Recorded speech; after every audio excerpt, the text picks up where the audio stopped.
The Gram Shiksha Saathi program is transforming rural education through dedicated academic counselors.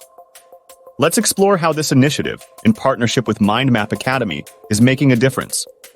The MindMap Academy Partnership Program, or MAPP, recruits and trains academic counselors.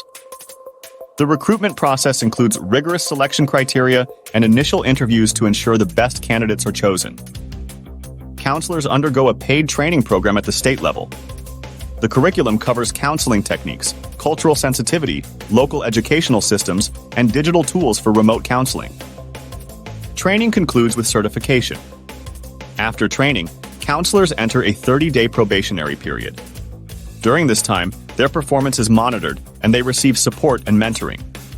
Feedback and evaluations help refine their skills. Counselors receive engagement letters based on their performance and targets. Performance metrics and goals are clearly defined, ensuring counselors know what is expected of them. MAPP continuously monitors counselor performance through regular assessments, student and parent feedback, and counselor reports. Ongoing training, resource provision, and professional development opportunities ensure counselors remain effective and motivated.